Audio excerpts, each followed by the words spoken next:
Assalamualaikum warahmatullahi wabarakatuh. Kita jumpa lagi bersama Sanrosa Media dan kali ini kita lagi berada di workshop. Berada di workshopnya Sanrosa Motors dan kita lagi santai-santai ini lagi mainan HP, lihat-lihat video di YouTube. Dan sekarang kita mau kasih tahu satu alat yang biasa kita pakai dan bagi kalian yang pemula itu harus tahu ini alatnya apa, karena ini cukup penting buat kalian saat buat membongkar dan memasang lagi. Kalian harus punya alat ini. Oke, kita langsung aja. Ya oke gengs, kita sekarang ada di depan meja dan ini kita ada alat-alat yang biasa kita pakai. Oke, ada 3 alat. Ini namanya holder semua. Ada ini holder ya. Holder itu berarti buat menahan, holder tahanan. Oke, tahanan yang buat apa sih, buat nyopot yang benda-benda berputar itu harus pakainya holder, namanya, nama alatnya. Oke. Dan yang pertama kita di sini ada, nah ini ada plat holder. Dari yang bentuknya kayak gini, ini yang universal. Kalian juga harus punya plat holder kayak gini. Nah ini buat menahan atau saat kalian melepas rumah kopling dan pokoknya rumah kopling, kalian harus punya alat ini. Kalau melepasnya secara manual buat menahan biar nggak berputar lagi si koplingnya itu saat dilepas pakai kunci. Oke, kalian harus punya plat holder ini. Ini yang universal dan banyak lagi jenisnya yang buat plat holder.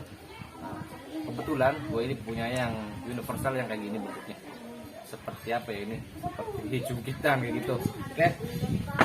Dan yang kedua juga ini kita sama punya plat holder juga. Ini plat holder yang bentuknya kayak gini. Nah, ini biasanya dipakai buat nyopot CVT atau magnet atau nahan blok CVT ya. Blok CVT pulinya, khususnya di pulinya itu pakainya kayak gini. Tahanannya. Nah, tahanannya ini buat nahannya. Oke, bentuknya kayak gini. Nah, kayak rahangnya naga.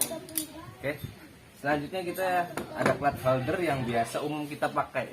Itu plat holder ini bukan plat holder ya, ini namanya flywheel holder. Nah, flywheel holder ini biasanya kita buat nyopot benda-benda yang bulat atau berbentuk lingkaran. Biasanya dipakai buat nahan saat melepas bagian magnet. Oke, bagian magnet kita harus tahan pakai ini. Dan ini alatnya, salah satu dari holder. Oke, dari ketiga alat ini semuanya ini sangat dibutuhkan. Oke, sangat dibutuhkan saat pembongkaran engine atau mesin kalian. Kalian harus punya holder ini supaya tidak repot lagi saat melepas yang benda-benda berputar. Biar nggak ditahan-tahan pakai tangan, nanti meleset, nggak lepas baunya tapi tangannya yang lecet. Oke, kalian harus punya, beli. Ini harganya sekitar 200.000 ke bawah, masih murah. Oke.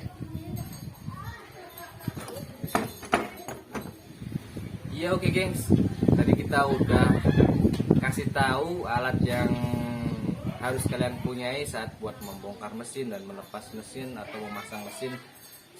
Itu alatnya itu biasanya kalian menemukan satu part yang berputar yang harus ditahan biar dibuka bautnya nggak berputar dan nggak melosot dan nggak selip lagi. Kalian harus punya holder yang tadi itu, 3 tadi itu, buat menahan benda-benda berputar seperti magnet, puli dan klat atau kopling ya, rumah kopling. Kalian harus punya holder. Oke, mungkin itu aja review kali ini dan kita jumpa lagi di video berikutnya yang lebih bermanfaat lagi. Dan kalau ada yang mau ditanyakan bisa tanyakan di kolom komentar yang ada di bawah ini. Oke, komentar aja terserah kalian. Oke, bebas. Oke, dadah, kita jumpa lagi di video berikutnya. Assalamualaikum warahmatullahi wabarakatuh.